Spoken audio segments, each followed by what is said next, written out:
Fort Wayne FC released their season schedule this past week for 2026, giving fans a lot to look forward to, as many of the teams from USL League One will be coming to town to play at Fort Wayne FC Park. One of those teams was from Indianapolis. May 16th, Indy 11 is coming to town as part of the USL Cup. Tonight, we'll talk about all the games that you have to look forward to, the ones we have circled on our calendars, and specifically the USL Cup, the format of that, the teams that are coming to town, and what it looks like for Fort Wayne FC to compete. All that tonight and more right after this.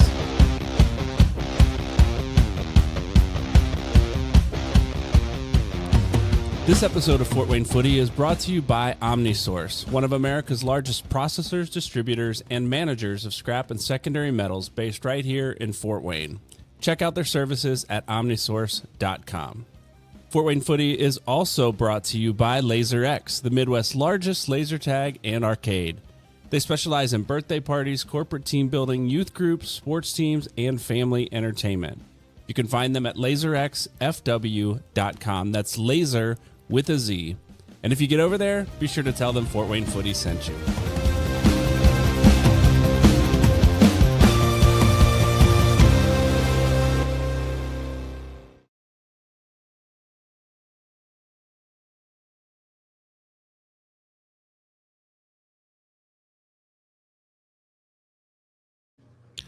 All right, there we go. Welcome to another episode of Fort Wayne Footy. For some reason, that was playing a long lot of nothing at the end of that intro video. So, welcome to another episode of Fort Wayne Footy. We are glad you are here joining us tonight, talking a little bit more about a lot of soccer here in the Fort Wayne area.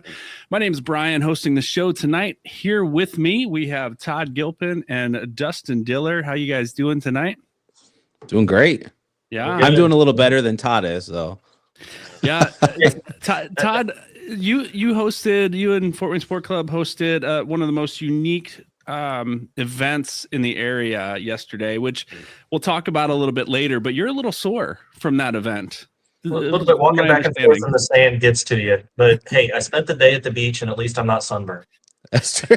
That's very true. Yeah, that's a good way to put it. Yeah, depending on where you stood, you could have maybe been a little windburned, but yeah, no sun inside that tent. We'll talk about that. I'll let you in on that a little bit later in the show. Dustin, the soccer doctor, is here with us tonight. Welcome to the show, Dustin.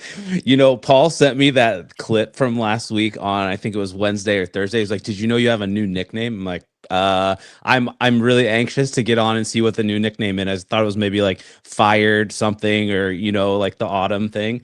But no, that was pretty hilarious to hear. I'm doing well. I'm glad to be back. I just needed, last week was graduation, so it was a long weekend, and so it was nice to kind of just take a back seat for a little bit. But I'm glad to be back. Yeah, good to have you, and just having a new crew here tonight with you and Todd is a little different. So looking forward to getting into some of this conversation tonight. We alluded to the fact that there was an event at Fort Wayne Sport. It wasn't at Fort Wayne Sport Club. It was actually at Empowered Volleyball Club on the sand volleyball courts, the annual sand soccer tournament. And it was a fun day. My son competed. Dustin, I know your son competed in this tournament, and Todd was there hosting, walking around in the sand, as you heard.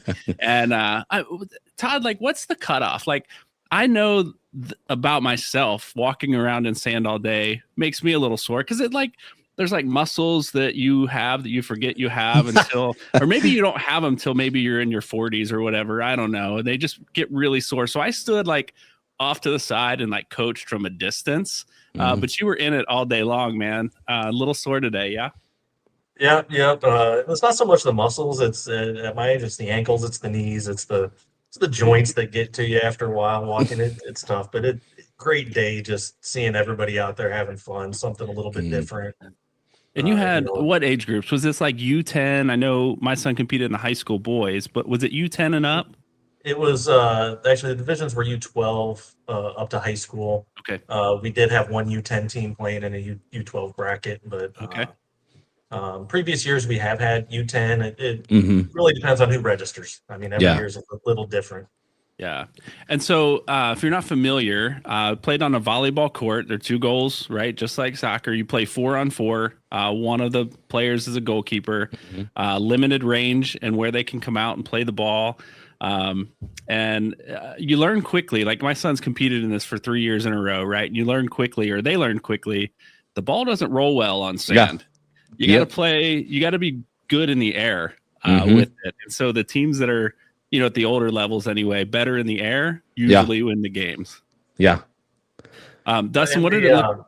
Go ahead, Todd. I was going to say for the high school boys championship, and maybe you can speak a little bit more on this. They a couple teams knew each other. They made up some rules about scoring, and it was a game played in the air. I don't know if the ball touched the ground. Yeah, that championship game, man. It was a lot of the guys that play on the same club team were on opposing sand soccer teams, and they came up to me and said, "Hey, I was the coach, whatever that means in sand soccer. They did their own thing. They came up to me and said, "Hey, we set some new rules. The only goals we're going to count are goals that come off of volleys or headers, and if it goes to penalties, if we tie, we're going to do goalie wars." And I was like, "Oh, did you tell the referee that?" And they said, "Yeah, they're talking to him now." "Oh, you told the referee what the rules of the game are going to be." I got it, which was hilarious and kind of boring to watch, quite honestly, because most of the tournament, their game, 75% of their goals came off of volleys or headers. One game that they made that the only way they can score, they didn't score any goals. Yeah. They were posting up, waiting for the ball. They weren't moving the ball. They weren't moving around. They were just posting up. It was 0-0. And it went to penalties, and it was 3-2 in penalties, and it was a great match. So yeah. Justin, how did your son do? Yeah, it was kind of nice. I took a back seat. I was just a spectator. Brian Wiedemann took over and coached the boys, so it was kind of fun.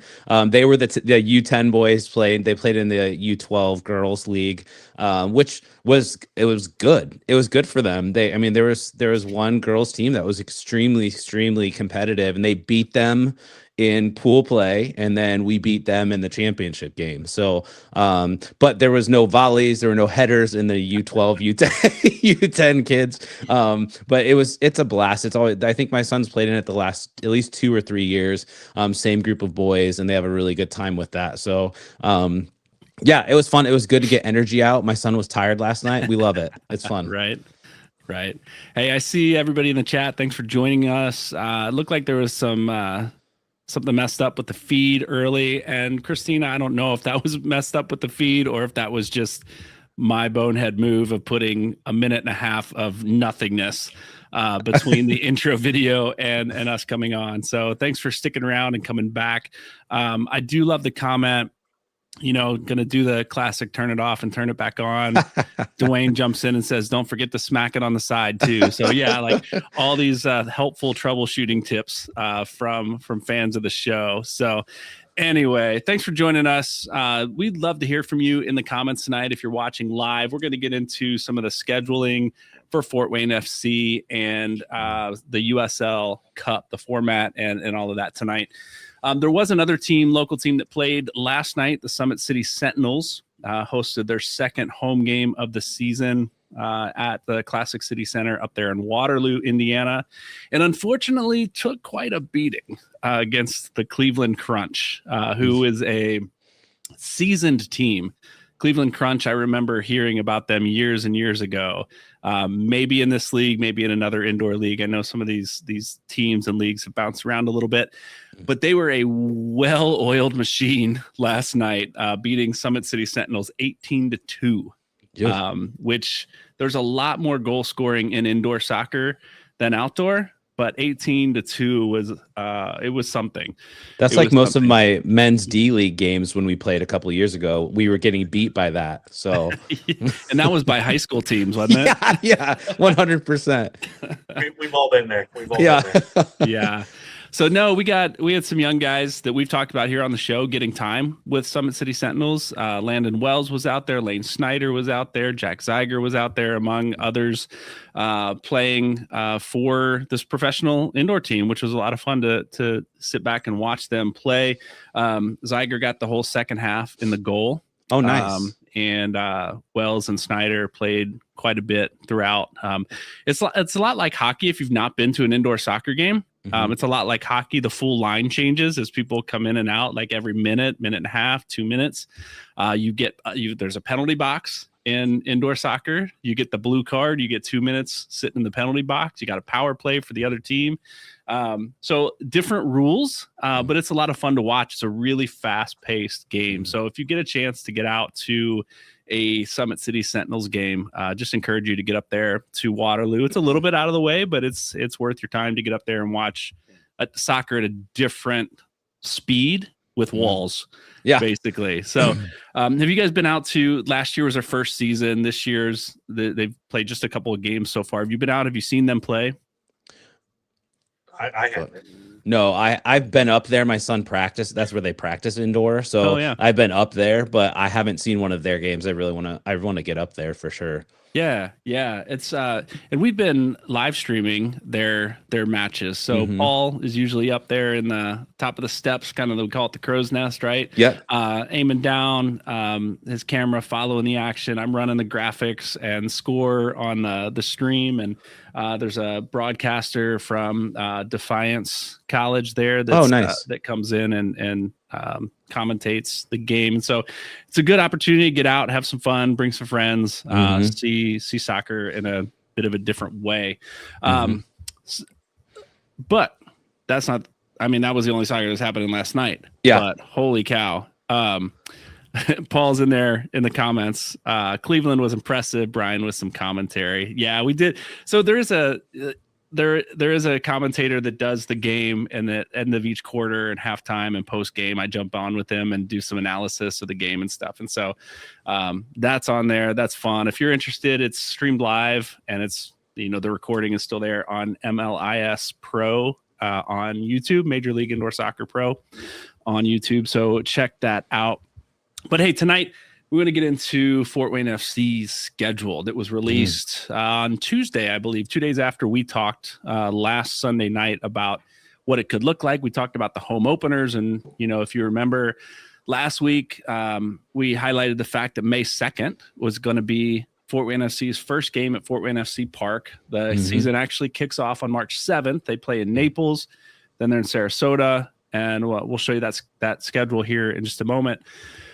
But they open at home on May 2nd, and then on Tuesday, we got to fill in all the rest of those gaps, right?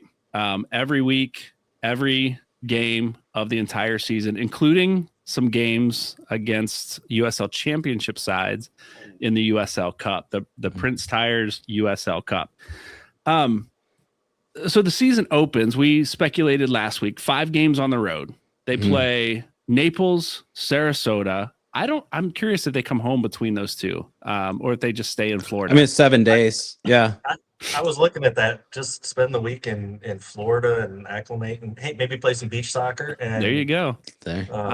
Next beginning of March, I can't imagine they want to come home in between those 2 games when they could stay.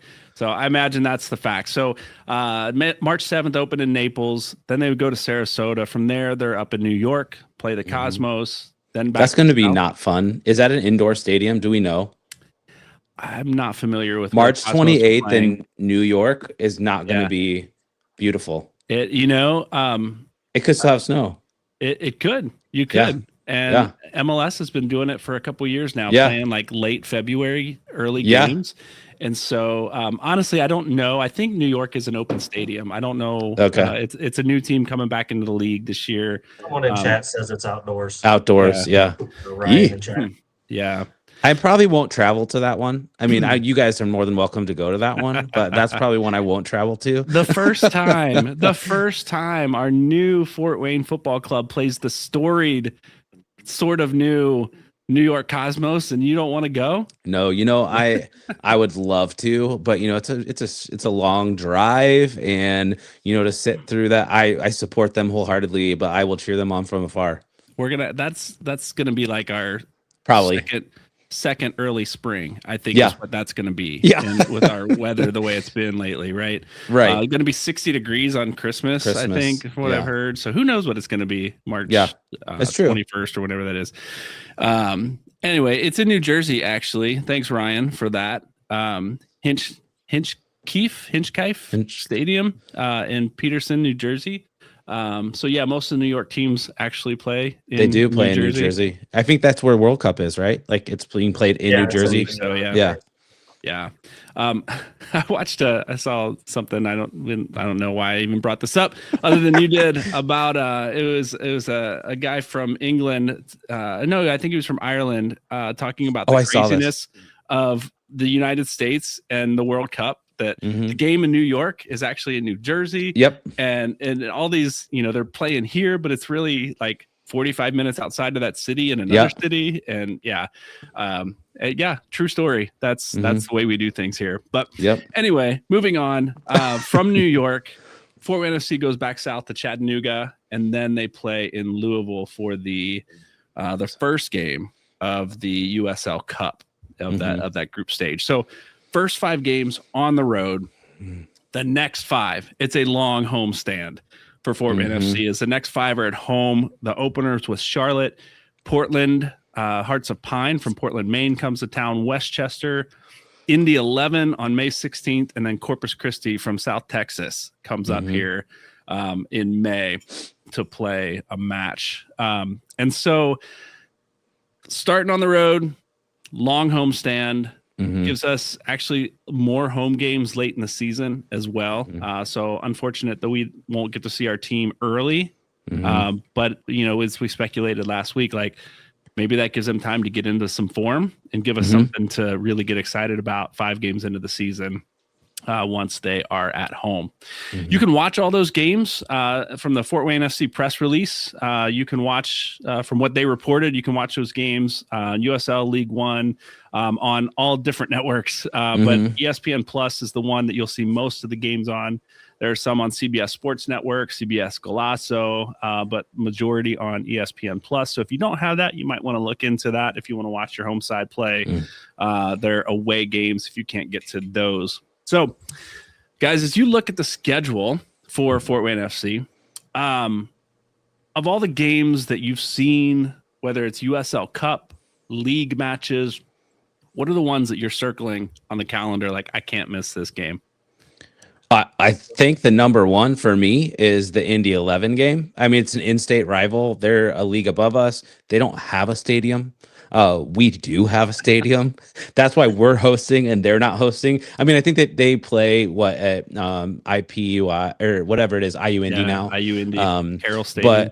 But it's not technically their stadium. Ours is technically our stadium. Not to say that like I feel like we're better than them, but I mean I do feel like we're better than them. And so that's a big game. That's a big game that I think will be fun to watch and just to see. It's the second game in the USL Cup because we have Louisville first and then Indy 11. But it's our first game, home game, in-state rival in the USL Cup, our first home, whatever in that. So I think it'll be fun. It'll be how many times do you get 2 soccer teams that are that are professional soccer teams in the same state? There's a few, but not a ton. And so to be able to play each other, I think that's going to be a fun one to go see. So that's my number one.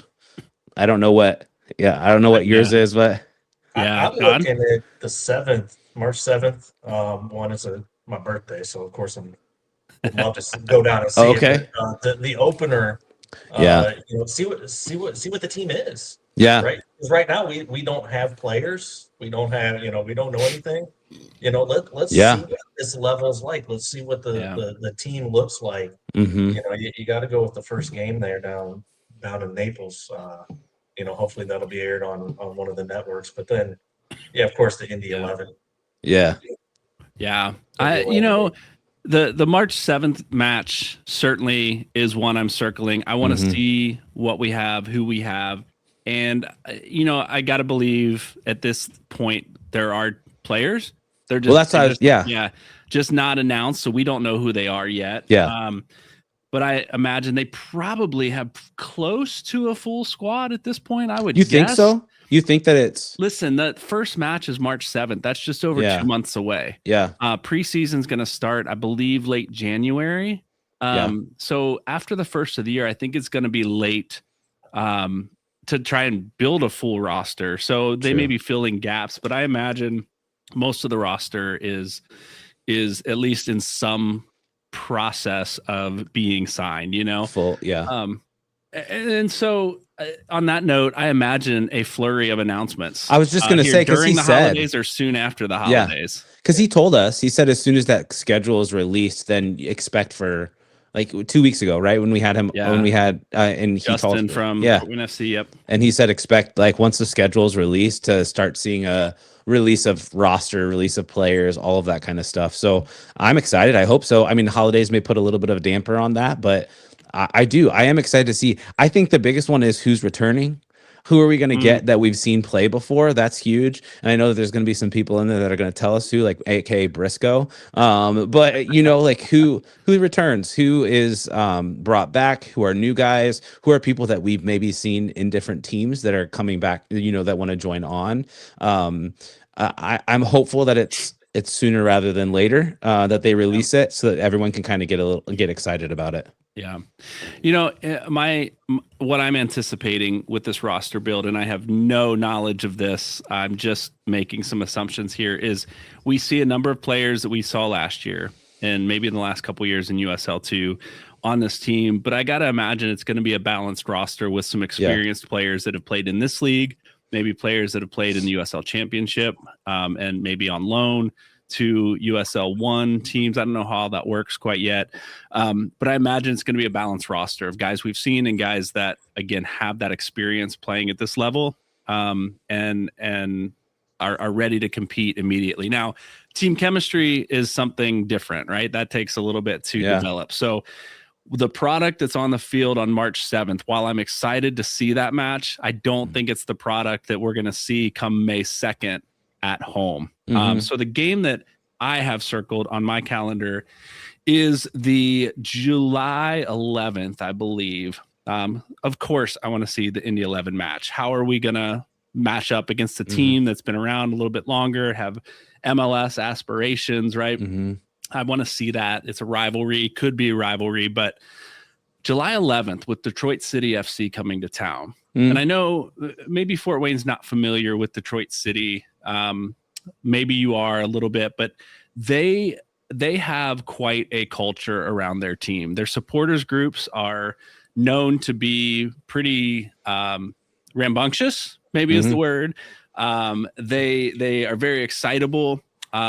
They develop rivalries with other fan bases in other cities of teams that aren't even in their divisions and their leagues. And the US Open Cup gave an opportunity for Detroit City to really get on the map as far as some of these rivalries and what they're doing. And they've got quite a following. And so I imagine a close game like this in a brand new stadium, Detroit City is probably going to travel. And so I think that'll be a fun game to be a part of and to watch at Fort Wayne FC Park.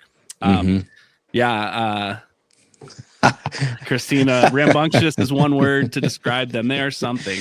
They're something. And so we'll see how that game plays out. But that's one I've got circled on my calendar. The question we have in the chat here from Paul is the Indy 11 match. And here's the thing. We're calling it a rivalry. Is it a rivalry yet? I don't know. It's an in-state match. We're not in the same division. But if you remember, Pro Rel is coming to the USL, hopefully in 2028 or whenever the players union votes on that. So this very well could be a rivalry game. I think this is the early, is a budding rivalry, which we'll talk about later. But if we get to that, what is that rivalry going to be called? Any names? Like I've been calling it the I-69 rivalry, but I don't know that that's a creative enough name.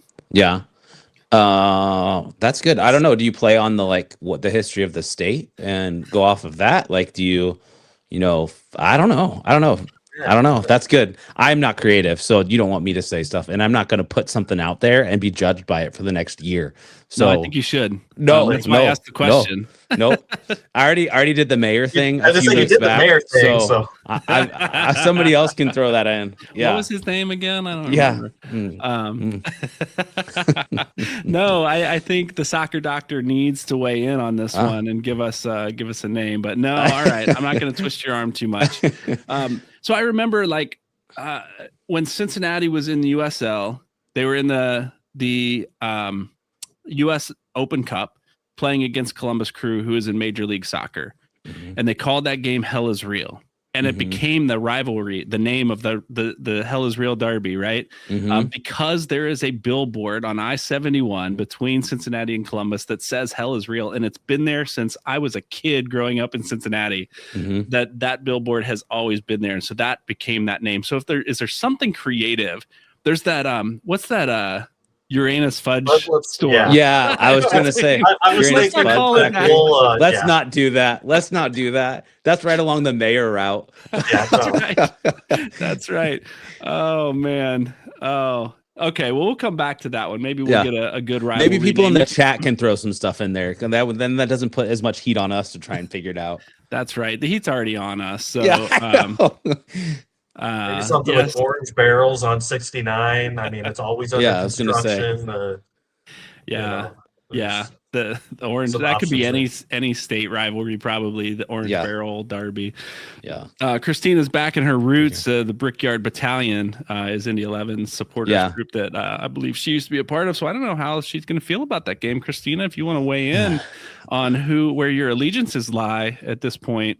I was going to say Brickyard, some sort of Brickyard Indy 500 type thing was what I was thinking of as far as like a rivalry, but who knows? And we can't say Brickyard something if that's their supporters. Like it'd have to be something else. But I don't know. It'll be interesting. They'll come up with something, I'm sure. We'll come up with something, and it'll be creative, and it'll be fun. And Christina says she pleads the fifth on where her allegiances lie on Fort Wayne Footy. She pleads the fifth. Well, I will say, do you notice the jersey she's wearing in the picture when you put up her comment? I think that shows where her allegiances should lie. There you go. Look at you sticking up for Christina there. I'm trying to throw her under the bus, and you're sticking up for her, Todd. What a nice guy there. So we talked about some of the home matches, the games that you have circled on your calendar. The away matches, though. One of the things that I'd like to do in the coming years is visit some of these away stadiums, right? There's none super close to Fort Wayne, with Madison, Wisconsin being the closest league rival, which is about 5 hours away. So I would love to get to that one. Louisville, we play against in the USL Cup.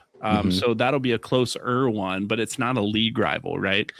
I'm curious, as you guys look at the schedule, where would you like to travel to see Fort Wayne FC play? Well, first of all, Wisconsin is the last place I'd want to go if I was going to go travel somewhere. If I wanted to go, I would want to go somewhere warmer. So I'm glad you want to go there, but I would much rather go to Carolinas or Florida or Georgia. So I was looking at South Georgia would be really fun, or Greenville. Greenville is a beautiful city, and so I'd love to go there, make a little vacation out of it, to be completely honest. I would go to Wisconsin. Wisconsin's a beautiful state, so if there's any people from Wisconsin, don't hate on me for saying that. I'm just saying if I had to choose, Wisconsin and going north would be not where I would go. I'd go more south. Well, if it's a July game in Wisconsin, that's true. It wouldn't be too bad. Is it? It would probably be very nice to be in Wisconsin in July. Yeah. I was looking to see, when is it? I'll look and see. June 17th at Forward Madison. Oh, okay. Yeah. So not too bad. That's true. Be a nice summer I'll take match. It. Yeah. Ryan says maybe not this year, but on the March 28th, but New York Cosmos, just for the history of the organization. Yeah. Watch them play a storied franchise from back in the 70s and earlier. Yeah. Yeah. We've got Ryan in the chat saying AV Alta in Lancaster, California is on his list. Of course, that would be on my list. I'd love to get out there. But I'll be honest, I am one that I would love to travel to Madison, Wisconsin to see a match there. Yeah. If you remember, I think they are the latest home opener in the league on May 29th because I think they're redoing their surface up there. Is what I think that's what we talked about last week. And but I just love their crest. I love the pink flamingo. I love the story behind it. Oh, is that what it is? Is that the one? That's the one. So I just like to see their team play. I know they've got a good supporters group up there, and hopefully we'll talk to one of their team local podcasters here shortly as we get closer to the season. But that's one I'd like to get to. South Georgia, I'd like to. That one's going to be a hot one. I was just going to say maybe not at that time of year. Right. But I'd like to get out to Spokane, Washington. Not just because it's Spokane, but because that team is really good. They're the runners up in USL League One last year. And I love their crest as well. So I don't know why, I like your crest. I want to go see your team play. I don't know why that resonates with me, but that's what sometimes that's the only thing you have to go off of. You don't know anything about their team. And so that's the thing that is their brand. You know what I mean? Yeah. So. Yeah, for sure. I'm looking at Portland in August. That wouldn't be a bad trip. Yeah, Portland, Maine. In August it's beautiful up in that area. Yeah. We've got the Tenderloin Derby. It's been suggested. I like the Hoosier Hustle. Yeah, the Hoosier Hustle for that rivalry match. Yeah, keep those names coming. We'd love to. It would be great. Wouldn't it be fun if we could name that derby here on the show? That would be a lot of fun. So keep those ideas coming, and we'll give you credit if it ends up going that route. If somebody in Fort Wayne can name it, not somebody in Indianapolis. Right, because it's in Fort Wayne, so we have the naming rights for the first time. Is that because we have a stadium, Justin, and they don't? It is. Yeah, I mean, I'm not trying to throw it out there, but we are better. So, that's a story. Oh man, lots of action at Fort Wayne FC Park that I'm looking forward to. And these USL championship teams that are coming into town as part of the Cup will give us a good glimpse of what could be in the future. But I do think Fort Wayne FC is going to put out a good product, and I'm excited to see them on the field come May when we get to see them at home. Yeah. Hey, I want to move into the USL Cup conversation here. We'll talk about the format of the Cup, what it looks like for Fort Wayne FC to compete in this Cup tournament, because it adds something different. It's an elimination tournament come mid-season, and so the team has something exciting to play for during the summer matches when it kind of we could go this way, that way. We could put our full team out. We could rest some players in the summer, but now we got something to really play for before the postseason. So we'll get into that right after these words from our sponsors. This portion of the show is brought to you by Dead One Pest Control. If you've been looking for a local pest control service in Fort Wayne and surrounding communities, look no further than Dead One Pest Control. They work with both residential and commercial clients to get rid of all types of pests, including those dreaded bed bugs. No job is too big or small for them to handle, so you can count on their capable crew for whatever local pest control service you need. Reach out today to schedule an appointment at deadonepestcontrol.com. And remember, the only good pest is a dead one. And if you're looking for tree service of any kind, including removal, trimming, stump grinding, or landscaping, check out R&T Tree Experts. They work year-round, even through these cold winter months, so you don't have to wait for spring.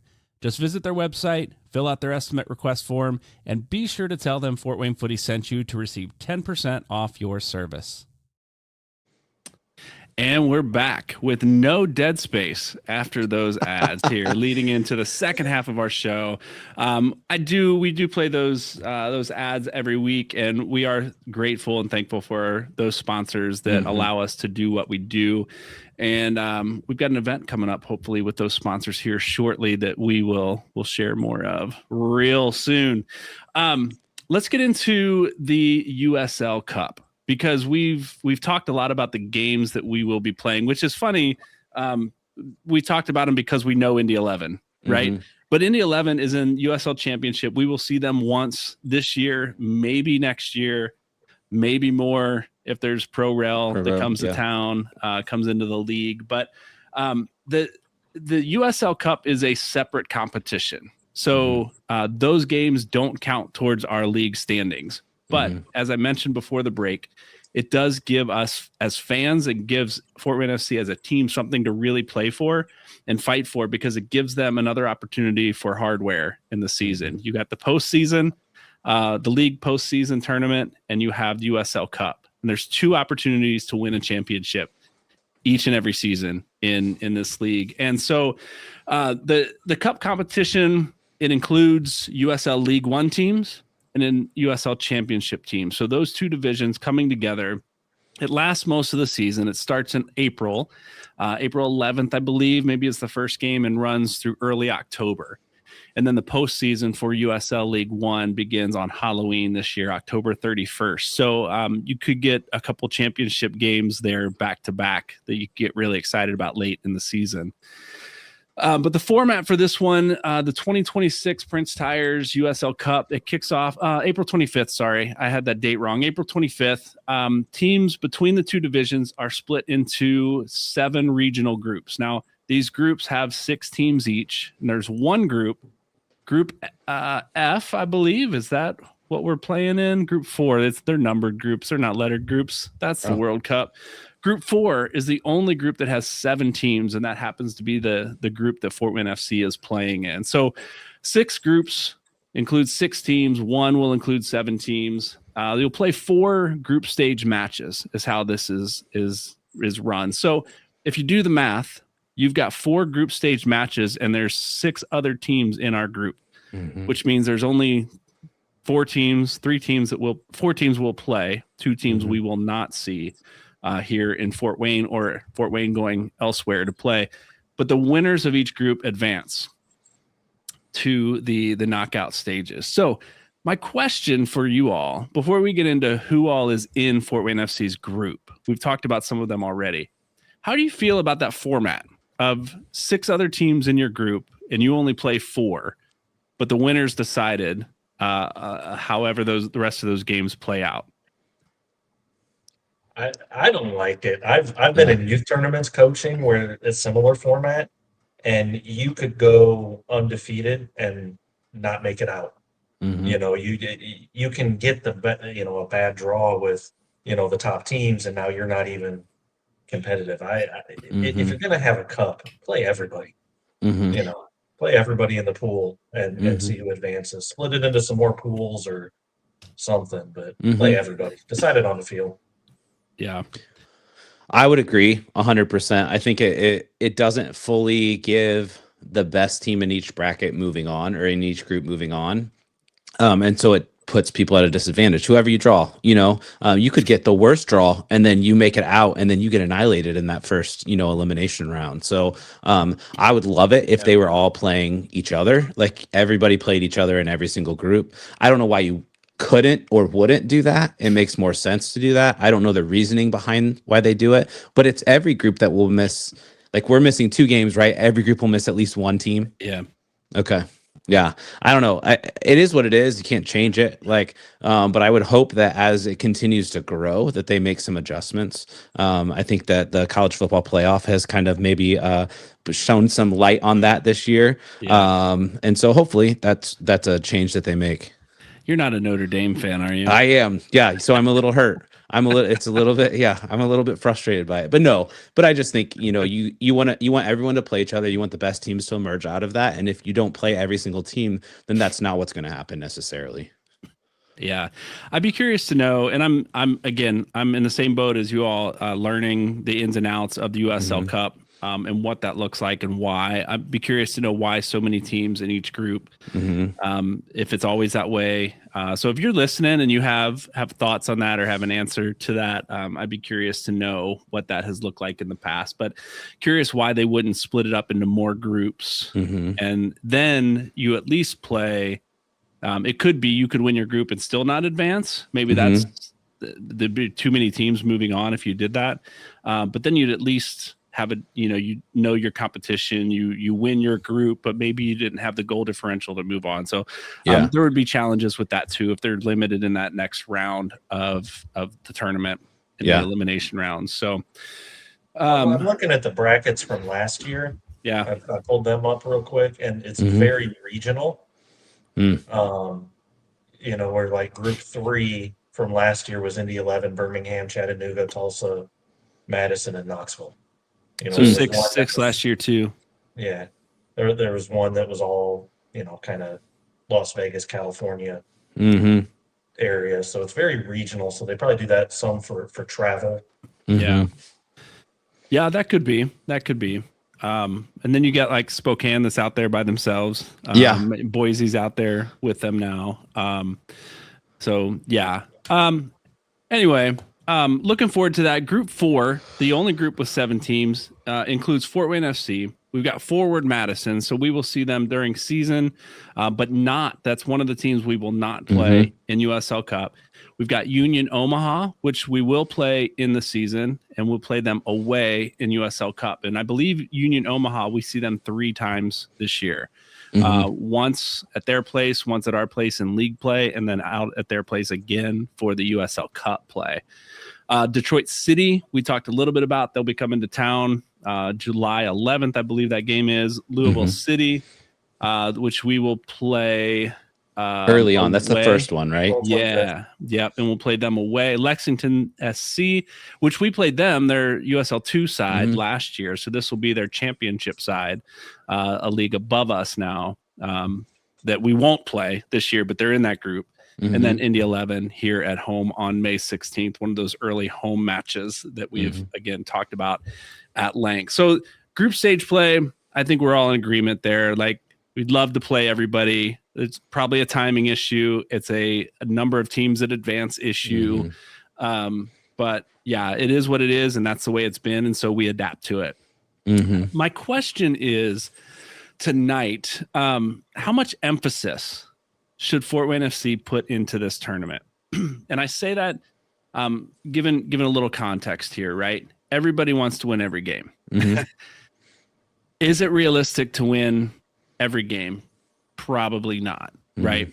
And so we've talked about the schedule, we've got 8 weeks, but 5 games early in the season where we play away, which is a little bit nice that we thought there'd be 8 games away. And there's only 5 to start the season, but then they come home and they play, what was it, Todd? 7 matches in May. It's a Saturday, Wednesday. 7 matches, and they've got, and this is what surprises me, or what I noticed. They go the 20th is a home match, and the 23rd they're in Boise. Yeah. So in there you're taking a trip to Boise. Yep.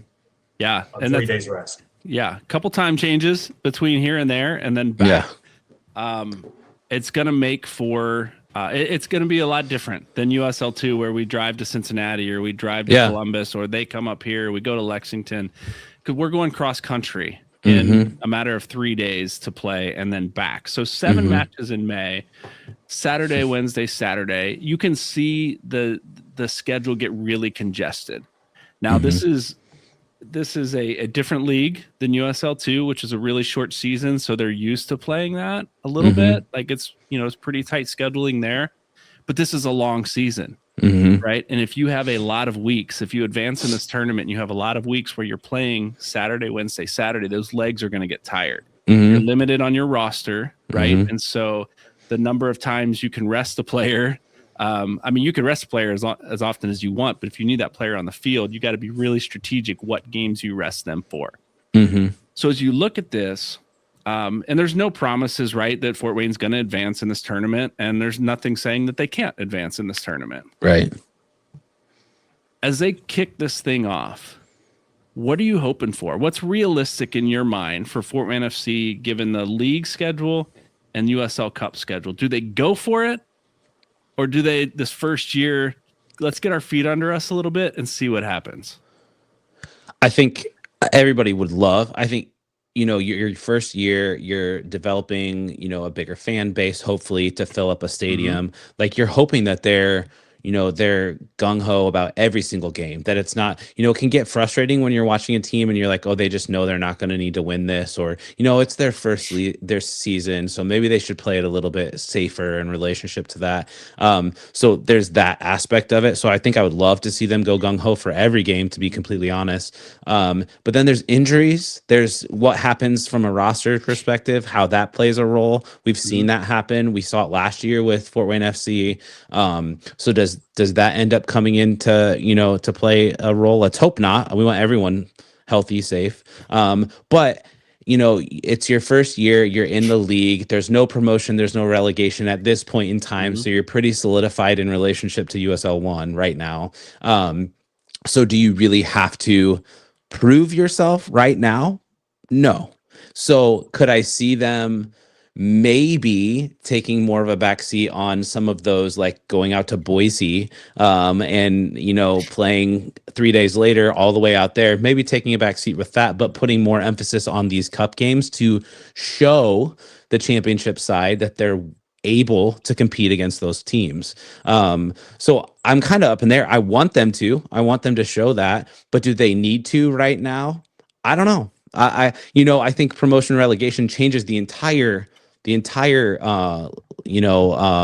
mentality of all of these teams moving forward. But right now it's kind of, it's a cool thing. It's definitely hardware, but what does it really, garner you at this point in time? I don't know what what you think.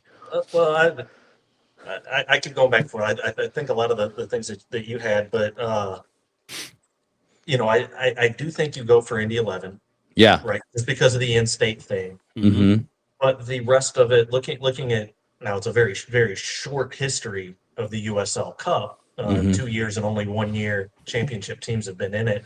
There was only one USL One team that made it to the knockout stage last year.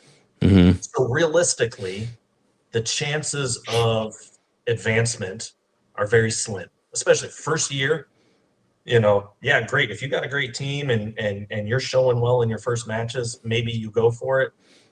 But maybe you look at that league and you go, okay, let's make some waves in the league. I think they go after Indy 11. Paul brings up a good point in chat. Will some of the championship teams rest players against the USL One teams? Yeah, possibly. But I've got to think with Indy and the in-state and some of the history there that both teams go for that one and try to put on a show. But outside of that, I think if it's me, I'm looking more at league. Mm-hmm.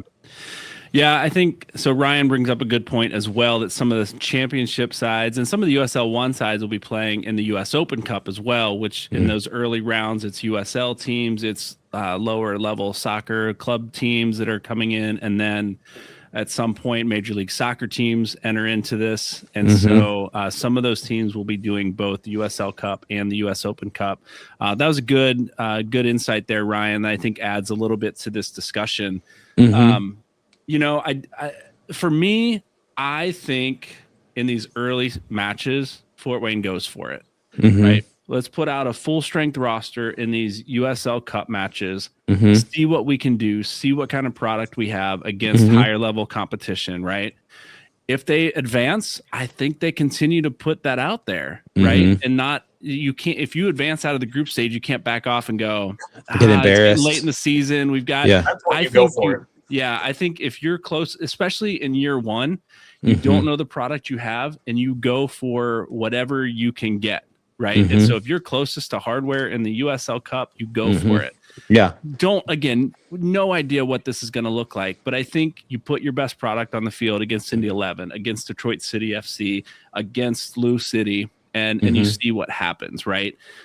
These are going to be tough matches, and if Fort Wayne can compete, can pull off a win, an upset in one of these matches, I think it can do wonders for putting Fort Wayne on the map when it comes to soccer here in the States, at least in the USL side.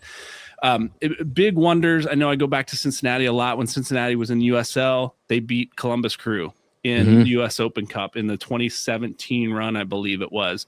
They went on and they beat Chicago Fire on national television in penalties. moving on to the semifinal of the U.S. Open Cup as a USL side. And so the country's eyes at that point were on FC Cincinnati, this new team from USL that's making waves, hoping to get into Major League Soccer. Not the same stakes for Fort Wayne FC, but it's not the same level of tournament. It's not the same level of soccer. But if a new team like Fort Wayne FC can put out a product and beat an Indy 11, can beat a Lou City, can beat a Detroit City FC, eyes are going to be on Fort Wayne and going, what are they doing there? And we need to keep an eye on this. It's interesting you bring up Open Cup runs. I don't know if you can see the Rochester Raging Rhinos hat, the last non-MLS team to win the Cup. But my question, though, back is, do they have to win? If Indy 11, if Detroit comes into town and it's a 2-1 competitive match, does that make a statement? Obviously, a win would make a bigger statement. But if it's 2-1, 1-0 type match, or even a draw, does that make a statement that we compete? I think that comes back to Paul's question: is what product is Indy 11 putting out on the field? Is this their second string, getting guys some, their starters a rest? They're getting their backup some time, getting their legs under them a little bit. That's different to me. If it's a 2-1 loss at home to an Indy 11 side that is playing with their second players versus a 2-1 loss with the best of the best out on the field, which I think Indy 11 comes the best of the best to make a statement in Fort Wayne. 1 million. 100%. But we'll see. I think, why would you, like, it's your first time, you're the better team as far as you're in championship. Why would you come into town and just be like, hey, you guys can have this? You want to prove yourself. You want to show that you're the team in Indiana that is the better team, and so I have a hard time believing that they would. I think Todd, to your point, I think if you are competitive and you still lose, but it's a 1-0, 2-1, something like that, and you're playing these teams that are supposed to be better, and it's a full strength roster, I think you prove yourself. I think you've made a statement to say that you can hang. Maybe it was one fluke thing that happened and it was the deciding factor in the game. And so I think you've made a statement that says, yeah, we may be USL 1, but we're dominating or playing well against these teams that are supposed to be better than us. So why not have the conversation of, do we move up? Does this, is this something we look for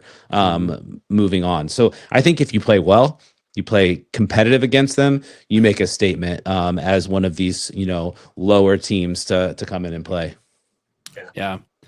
I think an added dimension to this that I think is the thing that we all probably took issue with when we talked about the format of this tournament, right? Is you don't necessarily have control of your own destiny. Right. You don't play every team in your group. So the added excitement, if you want to use that word, is that you have to win, and you have to win by a lot to secure your spot moving forward. Because there's 4 other games that are happening that you have no say in, right? That you're not part of it, home or away. You're just watching from a distance to see what happens. And so the first tiebreaker in this is most goals scored. Will decide the winning team. If everybody, there's several teams, 3-0 or 4-0 sitting at the top. Most goals scored is the first tiebreaker moving on. So these could be exciting games where teams are, because that changes. It does. Yeah, it does. You got to go for it. Let's just score, and if we win 8-7, that's better than winning 2-1. Yeah, that's right. Yeah. That's right. And so it looks like the 7 group winners move on, and then the 8th team is the second place team with the most points. Goals. Most points. Okay. In group play. Okay. And then followed by the first tiebreaker of most goals scored, which could potentially make these games really exciting. Yeah. And you can't really take your foot off the gas pedal. And I was going to say, does that change your tactic as a team as well? I mean, it changes what the end result is. Does it change your tactic as far as like who do you play? Are you a more offensive dominating team at that point in time, or do you sit back? I mean, you can't sit back if it's goal scored and it's the number of goals scored. You can't sit back and play. You got to go, full steam ahead, score as many as you possibly can, which changes your roster, changes your gameplay. You may be playing a Boise team that you just know is sit back, team, and you change your tactics a little bit. You can't for this. Like you gotta go gung ho all the time. But you have to win the game first, right? True. You can't just score 7 goals and lose 8-7. You've got to win the game. So a team like we heard from Kaylor last week talking about Chattanooga Red Wolves FC, right? That is a kind of a dirty, nasty, let's sit back, let's play defense, and we'll beat you on a break. Yeah. Like, you may see some of those games, right, where it's dirty and teams bunkered down, they park the bus, and they say, we're not going to let you score because we just want to win this game. We don't care about goal differential. We're just going to win the game. So come at us as much as you want. We'll give you possession because as soon as we get the ball, we're going over the top and we're going to score on a break. And we're going to do it once. We're going to do it twice. We're going to do it 3 times. And now we've scored 3 goals. We win 3-0, and you've got 80% of possession. Yeah. Right. So that it does change things a little bit. I think what you see though is teams that, like you saw it in MLS Cup finals, and the semifinals there, as one team starts pulling away, the other team has to start making defensive subs. Get the defense out. Let's make offensive subs. That's what I mean. Because we've got to get goals back. Yeah, correct. We're leaking. We need to score. And so you may see some really wide open games when that starts happening in this tournament because of that first tiebreaker being goals scored. Yeah. Especially in the later games. So the early games, just win. Win, get your 3 points, go home. Later, Detroit City comes to town. Maybe they need to score 5 and win to advance. That could make for a very interesting game. Where they've got to go all out. But we can say maybe we're eliminated and want to ruin their day and Yeah, and that's one. Let me check here. That's one reason. Yeah, that's one reason I had that one circled. I didn't mention this that's the last game in the group play. So for all teams, that's the last. I believe so. It definitely is for Fort Wayne. So that game could matter. That probably has some really high stakes with a team like Detroit City coming to town, not only with their fan base, not only with the grit that they put out on the field, but the game could really matter as to who advances. Whether it's us or not, we could play spoilers to keep someone else from advancing in that game as well. So high stakes game on July 11th with Detroit City FC. Yeah. Somebody asked earlier, is that the team that we played in USL 2 when we went up there? It wasn't this. This is their championship side, so it wasn't. Oh, so it's their championship. Okay, that's what I didn't know. This is their championship team. Okay, so we did experience a little bit of their fan base in the lower team. So I was remembering that when they posted that in the comments, and I remember watching it online and being like, don't really like them. So okay, it'll be so something. you're throwing shots at Indianapolis and Detroit now. So I know. Hey, bring it. Let's go. That's competition, right? Yeah, we'll have all kinds of nicknames for you, man. We got the soccer doctor. We'll have to come up with something. That first black eye you get, not even that. I just think it's always fun, like when you have those kinds of those teams with the the rowdy fan bases, and then you beat them. Like it's kind of fun to just like not to like rub it in their face, but just watch them walk out. From afar. Yeah, from afar. You're already out of the stadium, right? Yeah. Door locked. I'm inside my car, tinted windows, pointing and laughing. Is that what? That's okay. Yeah.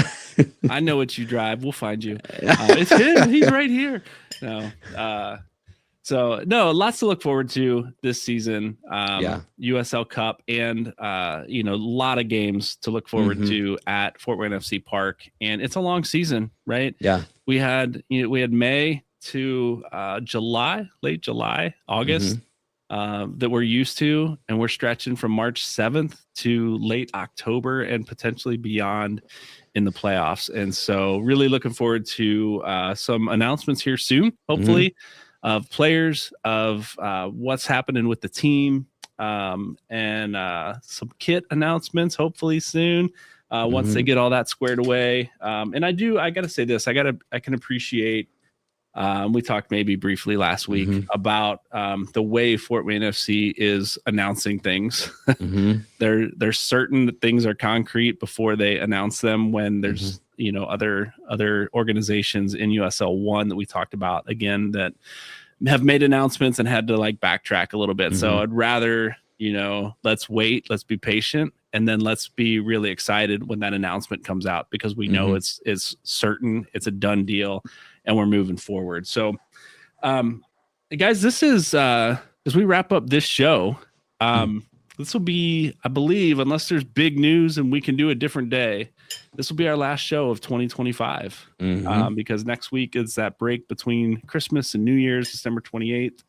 And I just want to give y'all a night off, Sunday night, but on that break, I know some of us are traveling and won't even be around for that. So unless there's big news that breaks, this will be our last show of 2025. We've got some new things coming in 2026 that I'm actually really excited to share, and it's really hard for me to not share what those are. So stick around with Fort Wayne Footy, watch our social media, stick around and see what we've got coming in 2026. We've got some announcements to make early in the new year. Thanks for sticking with us. Thanks for being part of this. I got to say, as I reflect on this year, man, it's been a good year for us. This has gotten to a place quicker than I expected it to. With Fort Wayne Footy, our team has grown, the audience has grown. We've gotten some great guests on here, locally and domestically, with other teams, other podcasters that have come on the show, and really. I've been really happy and pleased with where we're at. So thanks for being part of it. As we wrap up, though, guys, I want to give you an opportunity to share any final thoughts that you have on tonight's show, final thoughts on the season we've had with Fort Wayne Footy, or maybe what you're looking forward to in the new year. Yeah, no, I think it's been really cool when we jumped in and started this and just was like, oh, let's just do a podcast and, see where it goes. And then being able to meet,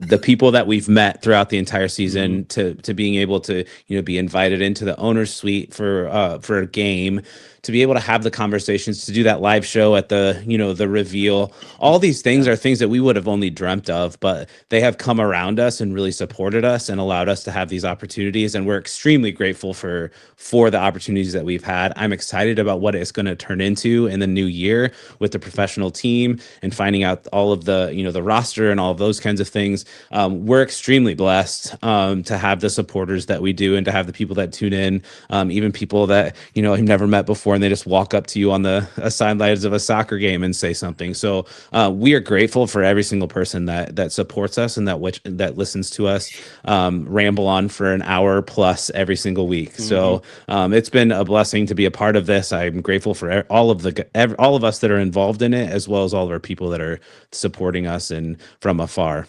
So yeah, I'm excited about where we're going to go from here. Yeah. Thanks for being part of it, Dustin. One of our early co-hosts. Appreciate you being with us as we've gone. And Todd kind of joined us midstream. Usually hangs out backstage. But he gives us so much. You're so much more a part of the show than what we are half the time, absolutely. Because you're giving us so much stuff. Absolutely. A lot of our rundowns, our research department, Todd and Paul out there dropping some knowledge on us, making us look good. So we appreciate you for being part of it, Todd, jumping in midstream and being part of the show. Any final thoughts?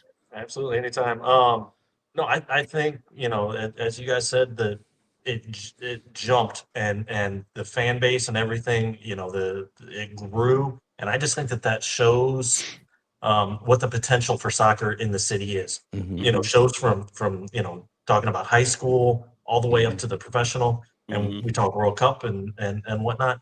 It shows the sport that we all love, that there is this huge fan base, this huge community, and what the sport can really become in what small mid-sized town in the middle of Indiana, what we have to offer and with the sport. And I just think it's great, and I can't wait for some of the stuff next year. And let's keep going. Let's keep growing. Yeah. Yep, for sure. One of those things that we have here in Fort Wayne is a new stadium coming, right? That some teams don't have. That don't have that. Yeah. So I've heard. I've heard. Oh man. Well, yeah. Once again, thanks for being part of it. If you are interested, we've had the Patreon QR code up there. If you're interested in joining what we do in the new year, that's a good way to do it. Find out. We'll be making some announcements via Patreon, so you'll get to find out early before everyone else what's happening. We actually will do some things in 2026 with our patrons, and again, we'll share more of that later early in the new year. So thanks for being part of what we do. We are out for 2025. Merry Christmas and Happy New Year, everybody. See ya. Christmas.